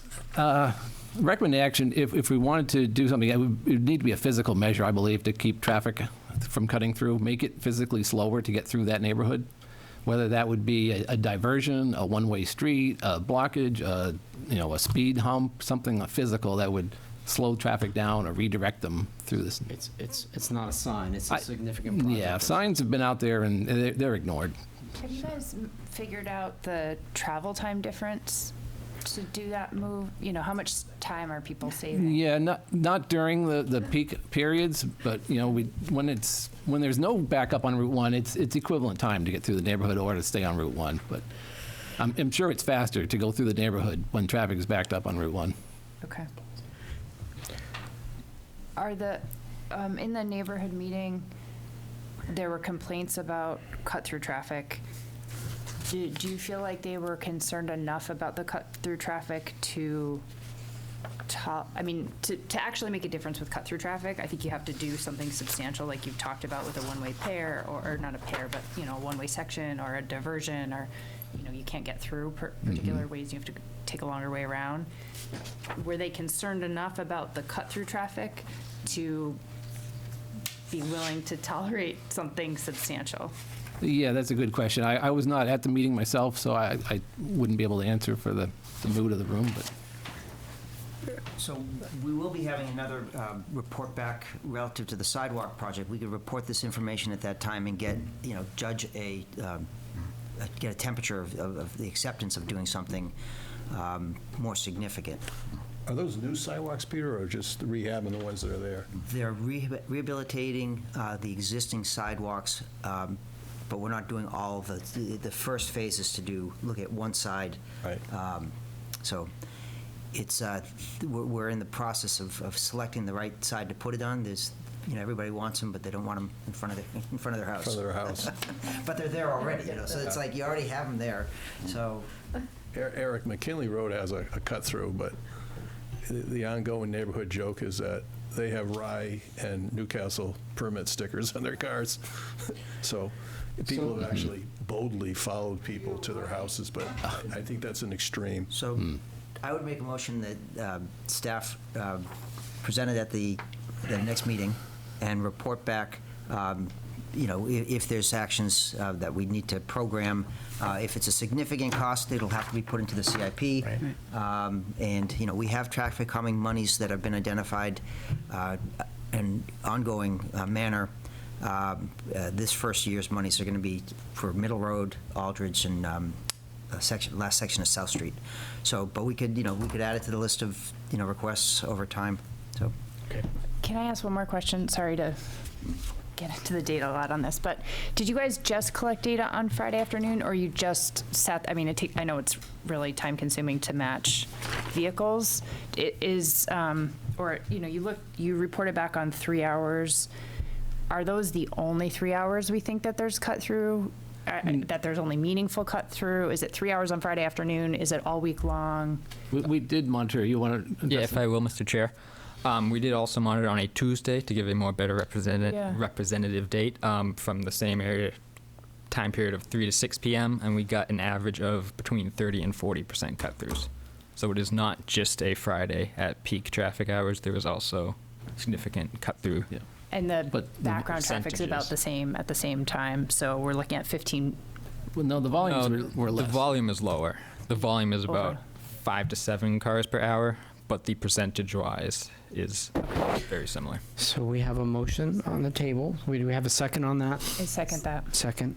All those in favor of the motion? Yes. Aye. Aye. Aye. Aye. Thank you.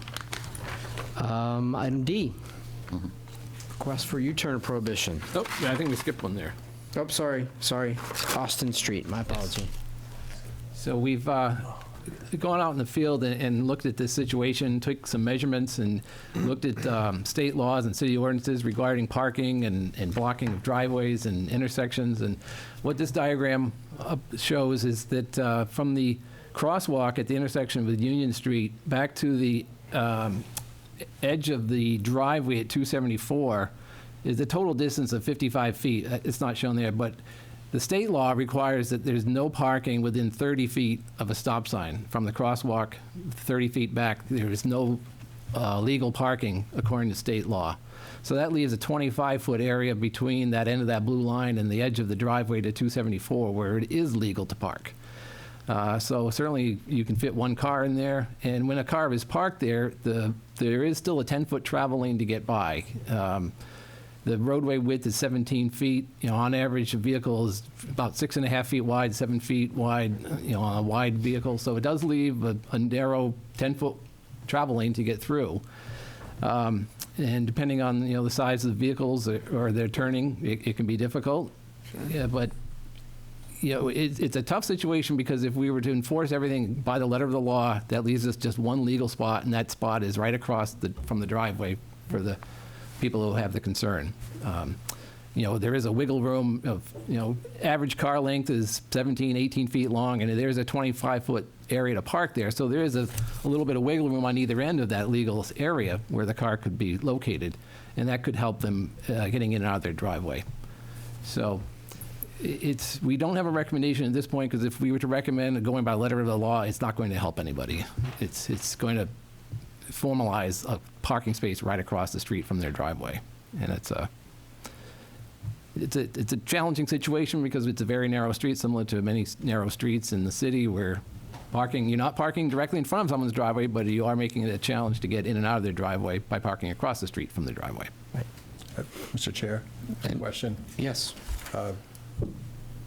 Todd, Chief, can T2 get through it on that? T2's a fire Yeah, apparatus. it'll be tight, but our trucks get through there. We actually use that street for training, for driver training. Okay. Good to know. In fairness, I lived on that street just down for 4 years, and my cars are parked on the street, and we used it for driver training. So, but yeah, I can get through there. Incentive for the crew? Sure is.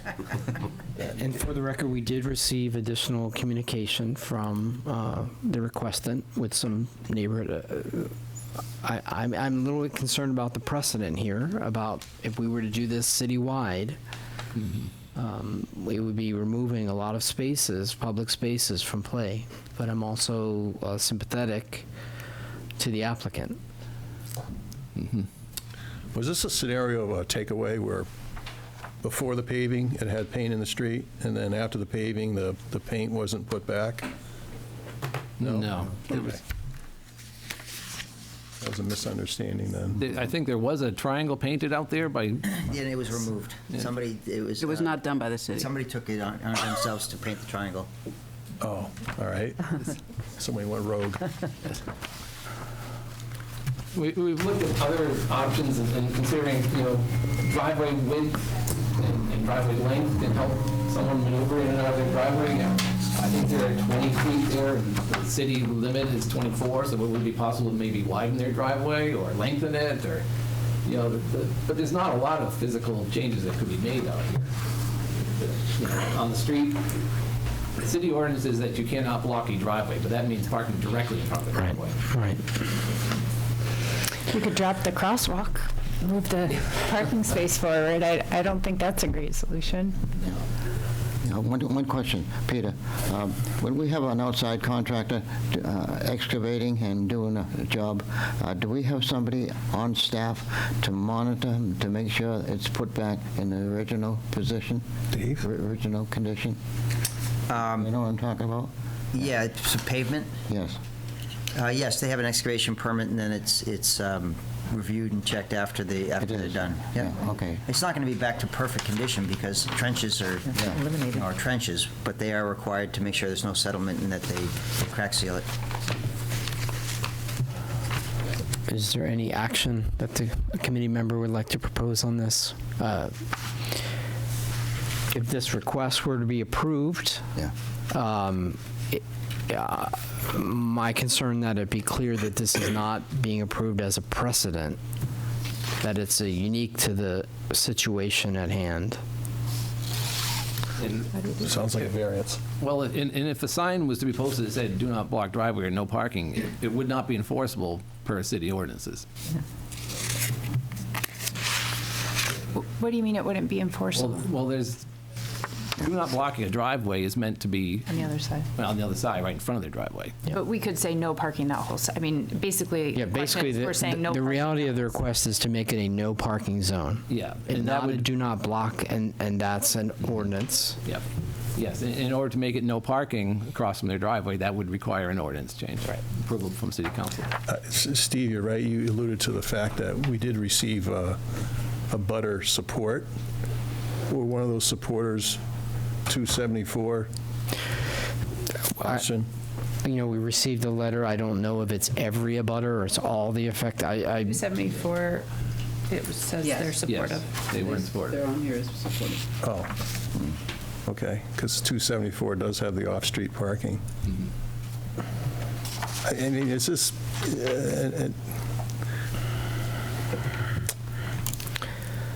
are they getting in and out of their driveway every day, all day, but it's challenging? Or they can't get out, flat out, I can't get out of my driveway if someone parks right there with that truck? Yeah, that according to them, they're having a difficult time. I don't know. Challenging how time. how much. And I think they alluded to the fact that in the wintertime with the snowbanks, it's even more difficult.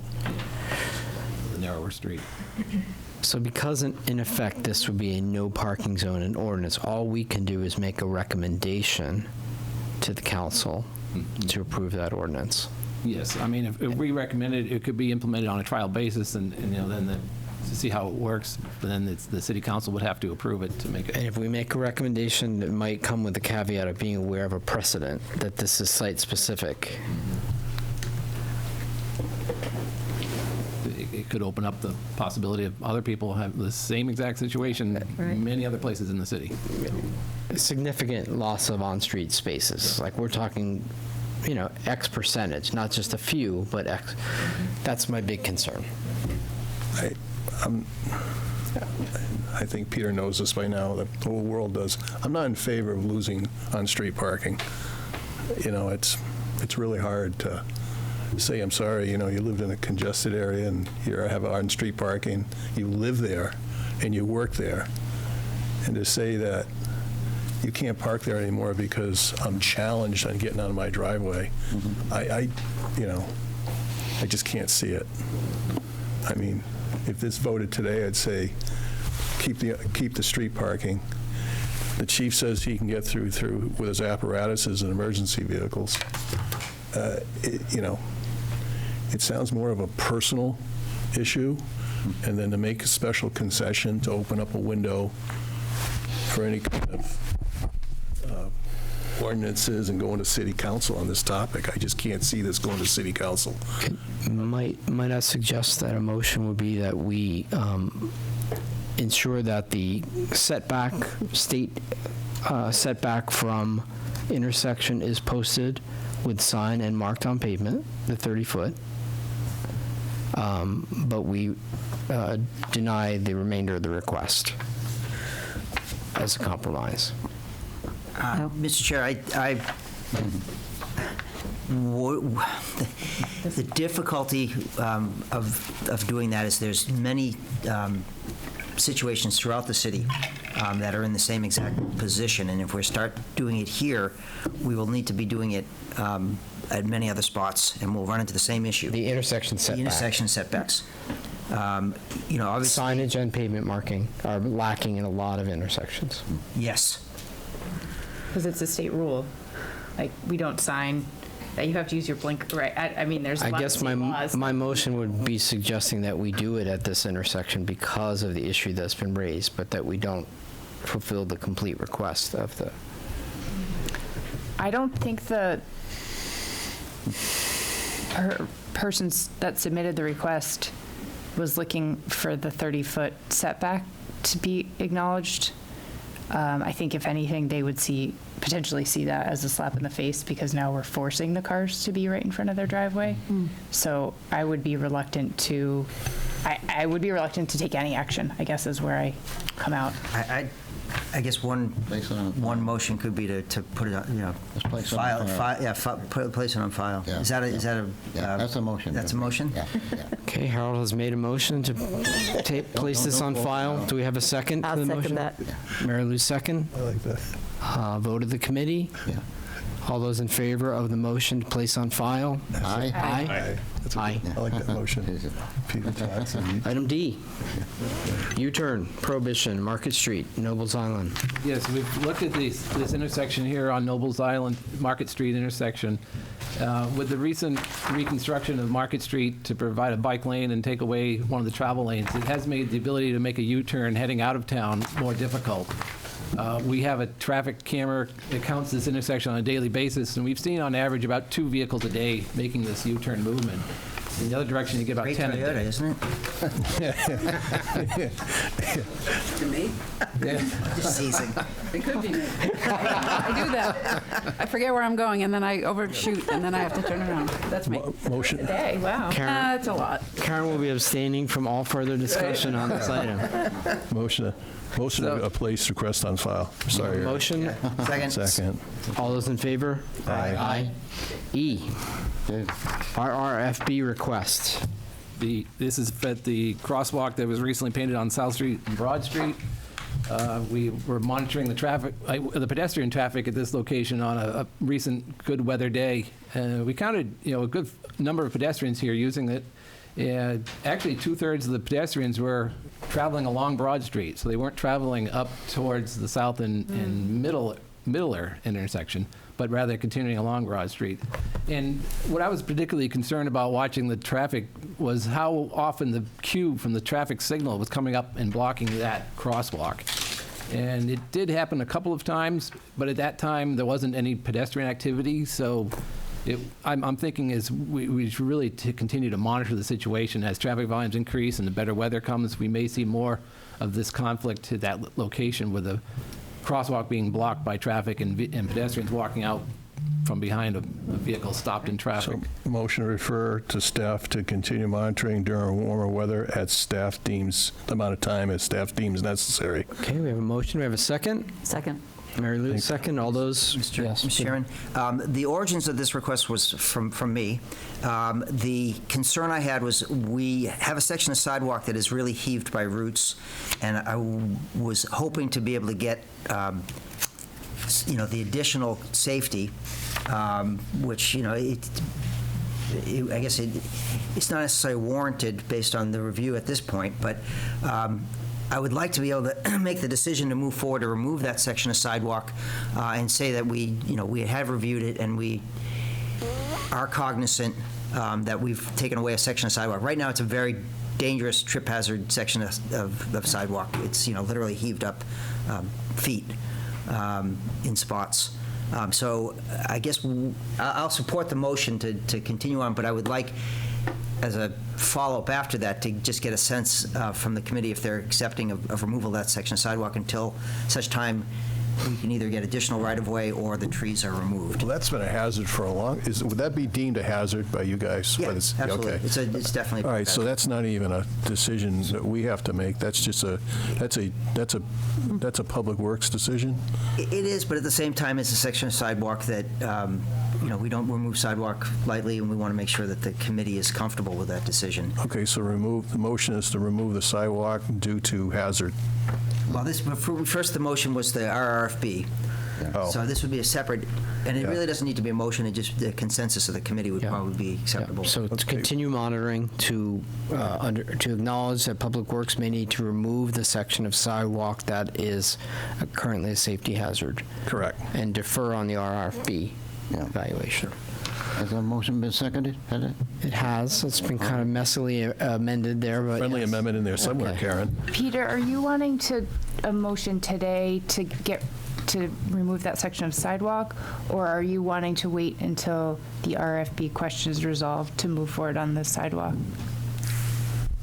I would like to, I don't know if and I don't believe the RRFB question really impacts, based on the review, we don't believe there needs to be more data to justify the RRFB, but there isn't an indication that there's a huge risk in that without having it. Is that a correct interpretation, Eric? So is there two motions here then? Or is there a friendly motion thrown in? Maybe let's focus on the RFP first. Yeah. So the motion to continue studying It's that been seconded. location, that's been seconded. Can we vote on it? Vote on that. Let's vote on that. So all those in favor of continuing the study? Aye. Now, the motion based on the sidewalk is the motion to... Concurrence said it's acceptable to remove that section. of sidewalk. We had an on-site, and I never realized there was a sidewalk issue. It wasn't brought up an on-site by the heaving, the sidewalk heaving. Yeah, I thought we were very clear, the reasoning for the request originally. If it didn't get conveyed to you appropriately, I apologize, but it was always that reason was the driver. I first thought it was a raised pavement coming down Broad Street. That's what I thought it was going to be. Oh, no. Okay. No. And I have to admit, I was not with the group at the sidewalk. I looked at it myself separately. But Mary Lou. I just had a question. What happens with that section of sidewalk? Does the entire section gets removed? Yep. From South Street? From PK's to Brown's Broad? old house to Broad Street. Plant grass, put dirt, Yeah, we'd pull it up and we'd put loam and seed down. And put what? Put loam and seed, Oh, soil. okay. and, Okay, grass so seed. it's really not passable in certain months. You wouldn't be able to use that sidewalk. Probably. There would be no sidewalk. Yeah. I think It wouldn't be a sidewalk, right? The whole envision was a baby stroller going over the, because the trees. So the then we'll roots- have more people crossing, probably. I brought up the taboo question to Peter, can you grind the roots down? And that was just... So back to the task at hand here. We have, do you really want a motion on this, or do you just want a sense of the committee that we I understand? think just a sense of the committee is fine. I think you've got that, right? Yeah. Is everyone content with that? Okay. All right. Okay, item F. Little Harbor Road. This is some speed monitoring that was done as an update from last summer, and Tyler's here to present the results of the speed monitoring. So yes, up at this map here, we have speed data from summer of 2021 and January of 2022. As you can see, the speed data is average and then the 85th percentile speeds at various points along Little Harbor Road. It is important to note that the summer and September, early fall speeds are noticeably lower than the speeds that were recorded in January. We feel that that is due in large part due to the resurfacing of the road, which has now made it smooth, as well as the reduction in pedestrian activity, which helps to naturally slow down drivers. So we feel that it would be worthwhile to continue to monitor speeds this summer, now that we have both new smooth pavement and the introduction of pedestrians in the summer months. What is this road signed at? Is it posted? It's not posted, but by state law, it's 30 miles an hour. And there's a very large increase because of the end. What's the Wentworth? Oh, the Wentworth School expansion? Yeah, there'll be a lot more traffic. So motion is to... Mark, you want to make that motion then? Do you want to support the staff? Motion to monitor speeds during warmer weather. And report back. A second. If he's moving, I'm seconding. Mark is supporting that, right? You're making that motion? Made the motion. Okay. And Erica seconded. All those in favor? Good side. Aye. Thank you. I'm going to have to excuse myself. Okay. We're running a little late today, but we've got a few... I have a doc appointment. Okay. A few final items to go through. See you. Nice seeing you. Talk to you later. Under item 8A, informational on Rains Avenue, Vaughn Street. Yes, we will be having a public meeting to discuss the proposed one-way flow on Rains and Vaughn. That public meeting will be on April 19th at 6:30 p.m. at the AC Hotel. They've generously agreed to host the meeting for us. So we've published notice online. We've also handed out flyers to the abutters in the neighborhood, let them know of this public meeting that's coming up on April 19th. Excellent. We have already discussed B. We're on to C, speed limit subcommittee work. We have a few slides to update the group on. And, Tyler will walk us through the slides. Tyler, busy today. Okay. Exercising. So, we have met, I believe, twice, Steve, Erica, and Eric and I, to discuss the speed limit subcommittee. We have a few small updates to bring. Next slide, please. So first, we want to just go over some terminology. Chapter 7 is the City Code of Ordinance that regards vehicles, traffic, and parking, and is where we find the legal speed limits as recorded by the city. State law, RSA 26560. First off, the basic rule is that vehicles shall not travel faster than is reasonable and prudent for current conditions, irregardless of signage. However, the default state speed limit for business and urban residences in the state of New Hampshire is 30 miles an hour. As per RSA 26563, limits may be lowered to no less than 25 miles per hour on the basis of an engineering or traffic investigation. The posted limit is fairly straightforward. It is the speed limit signs that are posted in the road. It is important to note that speed limits are not required to be posted. However, if they are not posted, they default to the state standard of 30 miles per hour. Next slide, please. Up to this point, we have created an Excel sheet which contains every city street, a posted limit if it has one, the limit that it has in Chapter 7 if it has one, its compliance with state statute, and the target speed based on the 2017 Complete Streets Design Guidelines. Next slide, please. As we were saying, the 2017 Complete Streets Design Guidelines, they set a target speed for each classification of roadway in the city. Note, this is not a legal rule or regulation or standard. This is just a target speed for each type of road. And these numbers were put forth in the 2017 design guidelines, and they are subject to evaluation for unique street settings. We obviously understand that not every primary connector is the same in terms of traffic form or function. Not every primary connector should be at 30 miles per hour. If 30 miles per hour is appropriate for a primary connector. We will be reviewing these design target speeds and recommending any changes that we see fit, including implementing a range of speeds, say for neighborhood connector, 25 to 30 is appropriate given the specific road. We do not feel that a hard, fast target speed is appropriate for all streets within a given category. Next slide, please. So, a few statistics. There are approximately 100 city streets that differ from state statute. These are streets that have speed limits lower than 25 miles per hour. These are all the 20s and the 15s that you see posted around the city. These do not meet the current state statute. There are approximately 55 city streets with discrepancies between Chapter 7 and the posted speed limit. This is an instance where maybe the street is posted at 30, but it is listed at 25 in the Chapter 7, or vice versa. This is something that we need to take a look at and get that straightened out. And there are also about 250 city streets that are not listed in Chapter 7, which inherently is not an issue. That just means that those streets default to 30 miles per hour. However, the issue arises when that default of 30 miles an hour is not appropriate for that given street. This is the instance with many streets that we as a committee have heard about fairly frequently, cities that are not listed in Chapter 7 and default to 30, and many people feel that that 30 default is not appropriate. So, moving forward, next slide, please. We have been reviewing the Complete Streets Target Guidelines and trying to work through that and come up with numbers, potentially a range that is more appropriate, but we do want to open this up to any committee members' participation. I'll be meeting a couple of times before the next meeting.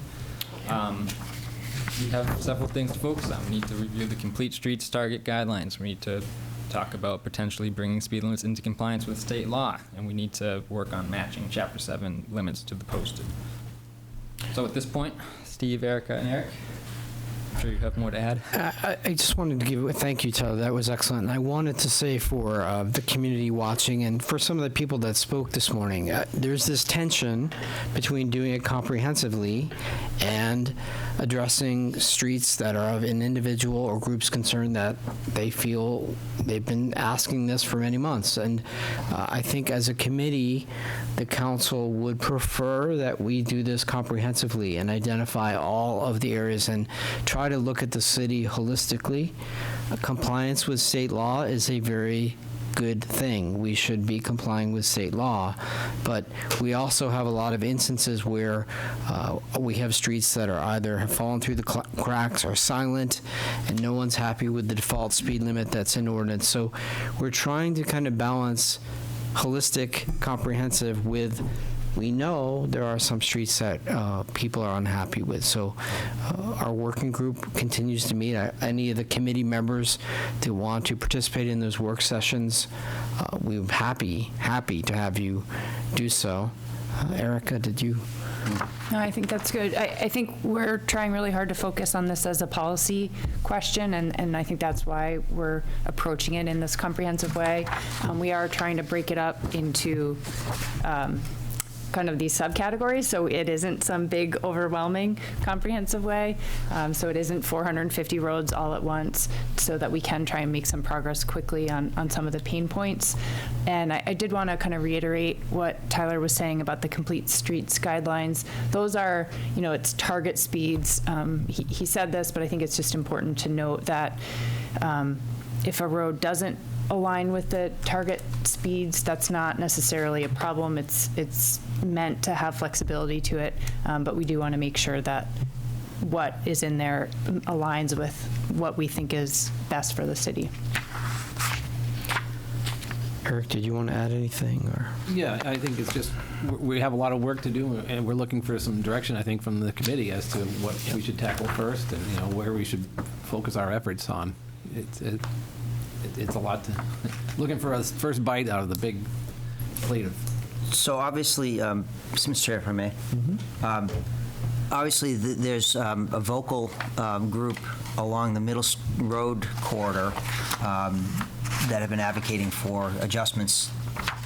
So I would think if we could expedite that portion of the review, so we could come back with a response in a timely manner.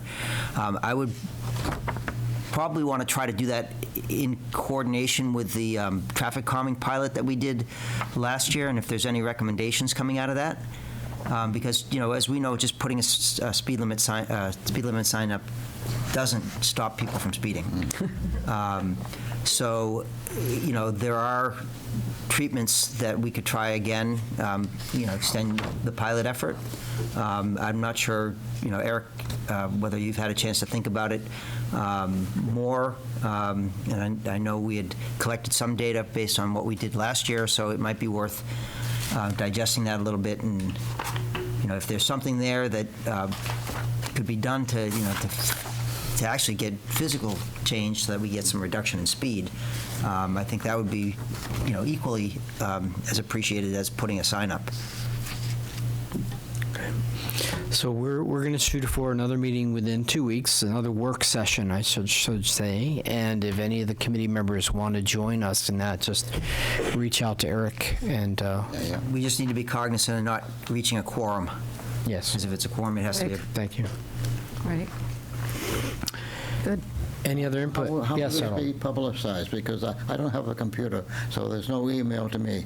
And so will it be listed in the paper? It's not a public meeting. It's a working group. It's a working group. So if you're interested in attending, you just, let Eric know.